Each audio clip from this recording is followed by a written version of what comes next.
We got one. We got one. We got one.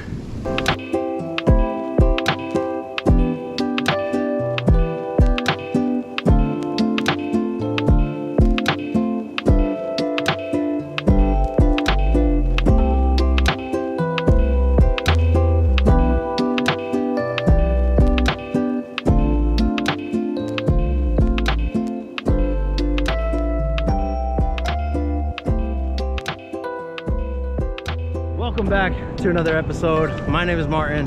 Today we are hitting the surf with some pretty high wave power. This is some 25 to 3,000 wave power, which we usually fish anywhere from 100 to 700. And today I'm actually out here with the new friend Ryan. He's right here already hitting the surf, but I wasn't sure how it was gonna look. You know, it's not 100% of how it shows online of what the wave power is. I've come out on some days and it just seems lower or even higher than what it says, but you know, thought I'd give it a shot. You know, I've fished a high wave power like this before and have pulled out a couple fish, but it gets pretty tough with you know, all these waves that are coming in hard and fast. But Ryan, he hasn't fished a high wave power, so it's going to be his first time experiencing fishing some high wave power. You know, it doesn't actually look that bad to throw a lure, so we're gonna toss on a lure for a little bit. High tide's in about 3 hours, and you know, if we don't get any bites in the next hour or so, we're gonna switch it up to a Carolina rig. And yeah, I got my Hawaiian Custom with the Quantum benchmark for my setup. Here we go. Here's Ryan. So based off your first observation of fishing a high wave power, what do you take away from fishing this compared to what you have before? Well, it's not quite what I expected. I was for some reason thinking these massive crashers are just gonna wipe us out, but I don't know if maybe the power's lower than what the app said it was, or I guess I didn't really know what to expect. But I'm definitely able to keep my lure. I thought I was just gonna get washed out, but I'm able to keep it in the zone, so I'm hopeful. I did almost get swallowed up about 5 minutes ago. I don't know if you saw it. No, I'll set no. Definitely hit, like, good thing I have my jacket on, because it definitely hit above my weight. Yeah. But I don't know, I guess we'll see. Yeah. It looks good. It does. So I thought I had a bite there a few minutes ago with the freaking those clovers. Oh, flying through the line? Okay. Alright. Yeah, we're gonna give it a try. Some pretty high wave power. Like Ryan said, it doesn't seem like 25, 3,000 wave power, but he said he was able to keep it in the strike zone. Hopefully we can keep it in the strike zone and land some surf fish. These waves are coming all the way up here, and it's actually flattening this beach. This beach used to be a little steeper, but with this weekend high wave power, it's flattening this beach out. Definitely too rough for a halibut, but not too rough for a striped bass or even a perch.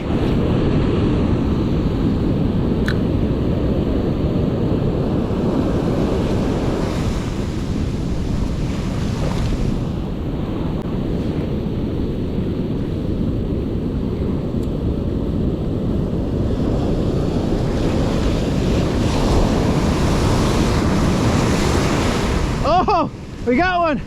We got one. We got one. We got one. First one on the lure. Woo! Ah, that's a good one. That's a good one.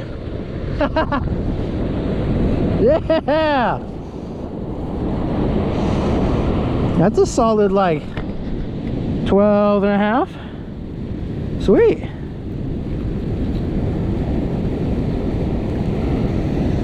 Regardless of the high wave power, we still got one. Ow! Oh my god! Oh my god!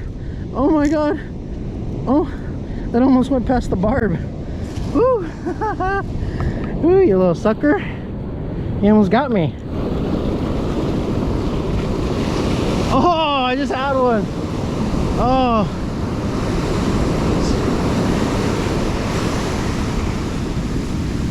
I try to slow my retrieval as much as I could, and they hit it on that really slow retrieve. There's like a wide open gap where I was able to slow my retrieval down, where the next wave wasn't coming in for maybe like a good 10-15 seconds, which I think last time the fish that I caught, that's about where I caught that fish, was in that long stretch, and from a wave to the next, because these waves, they're coming in like one right after the other. I'd be pretty sick if Ryan can get one on some high wave power. And this is Ryan and I's first time fishing together. We just met not too long ago, or actually, yeah, not too long ago, earlier in the year at an archery shoot. And we were able to sit down and talk on his podcast. Ryan has a podcast called Mountains Are Everywhere. So I'll link the link in the description below to that podcast if you'd like to listen to that. You know, he has it on YouTube and Spotify. With how the waves are right now, does it like decrease your confidence in catching something? A little bit. But we got to keep our expectations high. Oh, you on? Yeah, there we go, Ryan. There we go.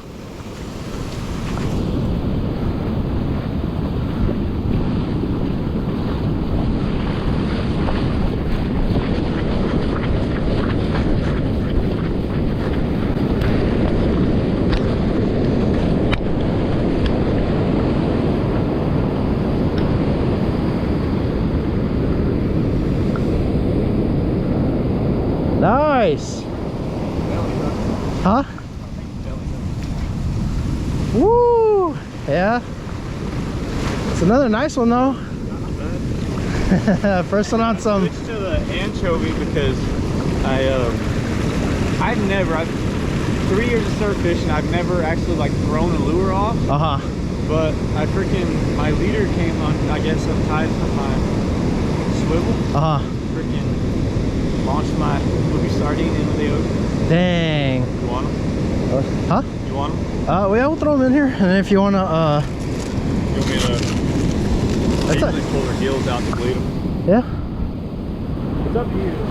Yeah. Whoa! Let's get away from the ocean a little bit.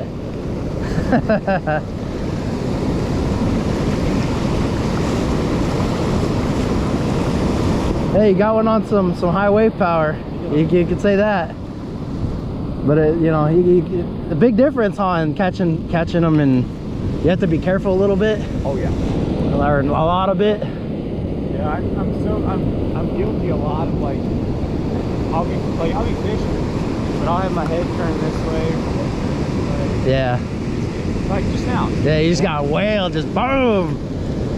Yeah, don't turn your back, especially with some high wave power. I had a wave push me back a bit to where I felt like I was basically moonwalking. That's one of the issues with these huge boots. Is like, when these waves come in, yeah, I try to turn my feet to brace. Yeah. But then it just gives this huge profile for the water to just sweep my feet. Which is what happened right there. Yeah. Usually I've been able to catch it. But that one just swept me straight back.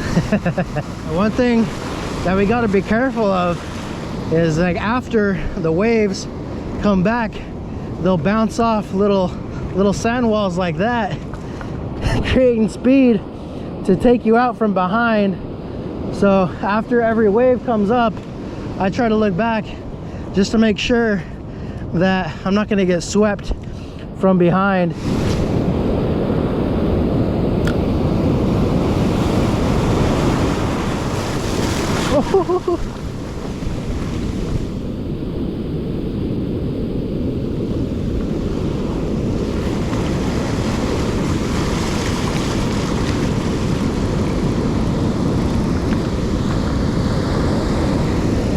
Oh darn! I didn't realize I had a fish on. I just casted it out there and then I went to reach back and yeah.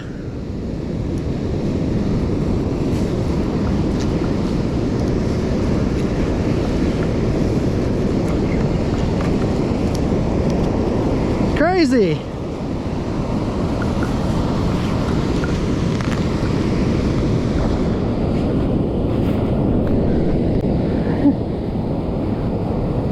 Yeah, I just cast it out there and I just went to reach for my backpack, and the wave, I guess, pulled the lure back to where it was creating some action enough to make this fish bite.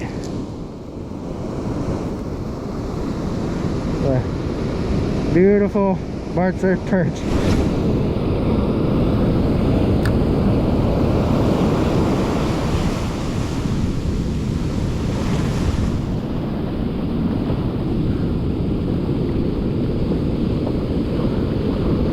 Oh, there we go. Oh, that's some nice head shakes right there. Woo! Oh boy. Oh boy.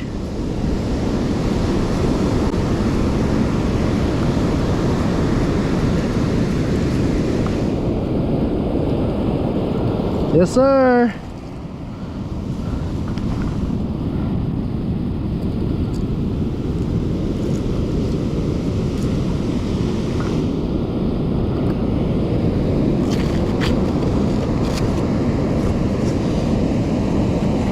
We need a striper to roll through.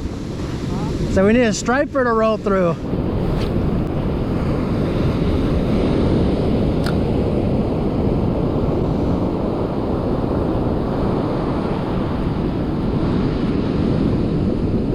Oh! Oh! Oh!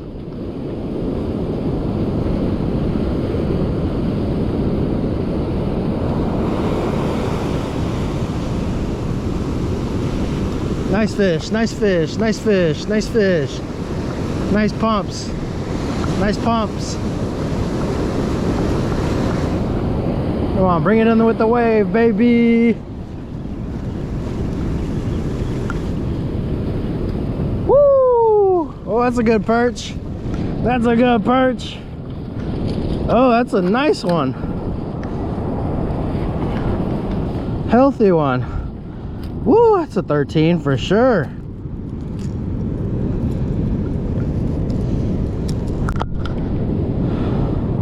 Bam. Here's a nice healthy perch. These are barred surf perch. You can catch these all along the coast, and one of many different species of perch that you can catch along the coast. But a nice about 13-incher. Whoa! You all right? Ryan had a wave hit him. He's okay. Did you fall down?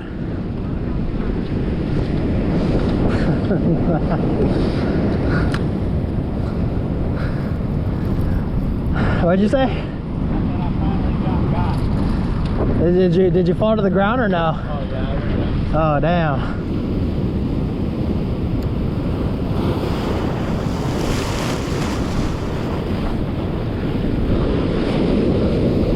Ui. Ui. Ui. Ui.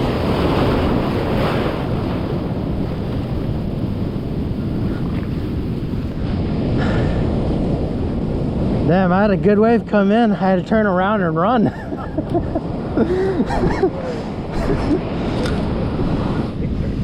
Huh? Big old picture. Oh, I know. Yeah, every time me and Mario come out, we always see them, and we're like, man, we should follow these one of these days. Would you do that, or have you done that, or you just no? No, I've never done it like that, but I've also like never actually found very fresh big traps where I. Yeah, freaking every time we come out here, we see at least like 4 or 5 of them from here to that train trestle or whatever. Big buck tracks too. It's hard to tell how fresh they are in this wet sand. Yeah, well, they have to be super fresh because the You can see the waves come up all the way to here. But they're definitely, if you follow them, you're definitely gonna find somewhere. Yeah, I want to go follow it and probably set up a, you know, if I see like a heavy game trail, just set it up right there. You released a nice one, huh?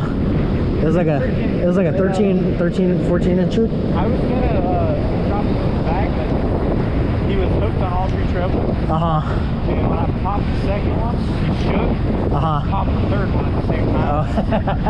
I didn't have a handle on it. Yeah, it looked like a good one. So that is gonna wrap it up for us today. Hit some high-powered surf, caught some fish, and you know, did better than the last time I fished some high-powered some surf. So pretty stoked on that. As for Ryan, what are your thoughts of fishing the surf on a high power day with, you know, you've never fished a high power day? What are your takeaways of today? I think I said it earlier, it's definitely like different than I expected. I was expecting massive, you know, crashing waves, but it was like wave wise it wasn't bad. It was just the power that they were sweeping with. And I think the biggest thing, once I figured out how to time my casts, it was very easy to keep the lure in the strike zone, you know what I mean? And basically, like, really timing for me. And I caught fish. I'll be honest, I was telling Martin before, I'm a glass half empty kind of guy, bit of a pessimist, so I go in with low expectations. And I mean, like, because I go in with low expectations, they kind of got, you know, blown out of the water. So it was good. It ended up being a lot better day than I expected. Normally, I guess kind of because of my privilege of the beach, I get to fish. If I usually come home only catching 3 fish, I'm like, oh, that was a pretty crappy day. But because I expected so little, it's, you know, really good. So thanks for letting me experience it. It was definitely an audible. Because we had just about decided we were going to try to go after some pigs today, and there yesterday you're like, maybe you should try it to see what you think about fishing high tide, or not high tide, but strong wave power. And now it's definitely something that I won't shy away from, but you made a good point. It's not something I would do by myself, I don't think. Not that I don't know what you could do if I was to get swept away, but I did get a taste of it at the very end, kind of the reason that we're wrapping up already. If you can't tell, I'm soaking wet. I did get swept one good time and finally knocked off my feet, and that kind of called it for us, I guess. But it was still a good day, and I appreciate you for bringing me out and showing me, you know, some beach that I haven't fished before too. It's really cool. So this high power waves can humble you a bit, because like I said in the beginning of this video, usually we fish from 100 to 700 at max. But when you come out to this 2,500, 3,000 high surf power, it can humble you. I was thinking that at one point. I was like, I'm pretty sure the highest wave power I've fished is about 700. Like, I had never even seen it get that high before. And that high power, it's going to be changing this beach, and so the next time we come out here, whenever we do, the beach is not going to look the same. Holes are going to be different places, right? Yeah, holes, sandbars. That was a lot flatter than it was the last time I came out here, because I came out here with Bob. Didn't bring no camera gear, and you know, the beaches, they steeped into these holes, and now that's kind of flattening this beach out. This is the first time me and Ryan were able to hit some outdoor activity together. You know, I met, like I said earlier, I met Ryan, you know, not too long ago at the archery shoot, and we were able to sit down and talk. And so he has a podcast on YouTube, Spotify, called Mountains Are Everywhere, if you like to hear some outdoor stories. You know, I like the way that you how you said you're a hunter that likes to fish. Yes. Yeah. And so 100%. Yeah, so if you want to hear some stories, you have a channel that you record video too of your hunts, right? Oh, I'm getting into it. Okay. So my buddy Hunter has his own channel called Hunter's Journey. It's on YouTube, and he's got a few of our hunts captured on there, but he's since moved on to greener pastures. He moved away from me, but so I am definitely, it's something I'm gonna try to get into here pretty soon, is video my own hunts, mainly because, like, I want people to see what I do when I'm out there, and also to try and gain a little traction for the podcast too. Something different for the channel to attract people to it, and maybe they find the podcast from there. But yeah, definitely gonna get into it for sure. Yeah, one thing I learned about like recording an outdoor activity, it can be pretty hard. I know for me, surf fishing or fishing in general is a lot easier to record than hunting, because you know, hunting, your mind's on an animal. You don't want to like these beeps that you hear, you obviously want to turn those down. I have like a Leroy with this little red light you see right here, of like if an animal could catch that. I hadn't even thought about that. And yeah, so I thought like if I do record these, I'm gonna have to put some black tape over that little red dot blinking. And it is a lot more difficult in my experience, which is why I haven't like recorded my last couple of deer hunts or even pig hunts, is because I'm trying to focus more on the hunting aspect, the animal, than trying to capture something, because I feel like it's a distraction in my head and I don't want to be thinking about making a shot when I'm thinking about recording something on camera. It comes down to it for me, and too, because like one of the main reasons I'm out there hunting is because I love to eat the meat. Yeah. So when it comes down to it, screw the camera. If the camera's going to interfere with me trying to shoot that animal, screw the camera. Yeah. And then another one is like, I don't know, when you're trying to produce hunting content, you want content that's exciting and that people want to watch. But the fact of the matter is, like, it would probably take me like 7 or 8 hunts to put a hunt together, you know what I mean? Because there's a lot of it. Yeah. A lot of times you go out and sometimes you don't even see anything. Majority of the times you don't shoot anything, so it's like trying to make something that's gonna be appealing for people to watch, and that's just added stress on me, which I'm like, again, I want to focus on my actual hunt. And so yeah, filming, I've tried it in the past. It's really hard. I'm gonna try even harder to make it happen, you know, this time. But again, at the end of the day, when it comes down to it, if it's between the camera and me shooting a pig or a deer or whatever, camera's going down. Camera's down. Yeah, so I'm gonna do my best this year. You know, quail season just opened up, I think, last weekend, so we might try and get some quail hunts in. You know, those are fun to do. I think I've had a quail hunt video or 2. Those are definitely a lot easier, because you don't have to worry about quail hearing beeps, and they don't, you know, they're just going to be running. Different type of hunting, yeah, it's a different type of hunting. But yeah, make sure to go Instagram, Spotify, YouTube, mountains are everywhere. You know, check out the podcast, and I hope you guys enjoyed. Thank you for watching. Until next time, we'll see you on the next episode. Peace.